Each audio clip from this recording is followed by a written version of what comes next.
ముక్కోటి ఏకాదశి రోజు ఉపవాసం ఎందుకు చేయాలి అనే వారి కోసం ఈ వీడియో. జపనీస్ శాస్త్రవేత్త యోషినోరి ఓషిమి అనే ఆయన ఉపవాసం చేయండి అని చెప్పటం వల్ల నోబెల్ ప్రైజ్ వచ్చింది. ఈ శాస్త్రవేత్త సైంటిఫిక్ పరంగా ఏం ప్రూవ్ చేశాడంటే ఉపవాసం చేయటం వల్ల సెల్స్ రీగ్రోత్ అవుతాయని. మరి ఈ ఏకాదశి రోజున ఉపవాసం చేస్తే వచ్చే లాభాలు. ఒకసారి బ్రహ్మ నుండి ఒక చెమట బిందువు ఉద్భవించింది. ఆ చెమట నుండి ఒక నెగిటివ్ ఎనర్జీ బయటికి వచ్చి నేను ఎక్కడికి వెళ్ళాలి అని అడిగిందట.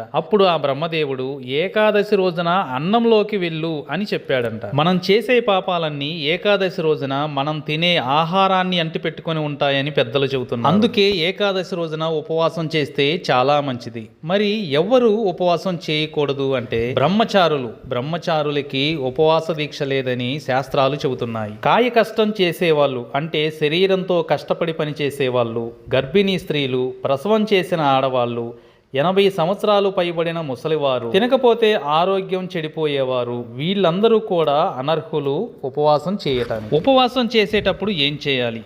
ధ్యానం కానీ మంత్రోపాసన కానీ చేస్తే చాలా మంచిది. అసలు ఏకాదశి అంటేనే 11 అని అర్థం. 11 అంటే ఏంటి? 5 జ్ఞానేంద్రియాలు, 5 కర్మేంద్రియాలు, మన మనసు. వీటన్నింటినీ అదుపులో పెట్టుకొని మనసు ప్రశాంతంగా ఉండాలంటే ఉపవాసం చేసి మంత్రోచ్చారణ చేయాలి. ఈ విధంగా ఎవరైతే 24 ఏకాదశులు, సంవత్సరంలో వచ్చే ఏకాదశులన్నీ చేయగలరో వాళ్ళకి ఆ లక్ష్మీ కటాక్షం సదా ఉంటుంది.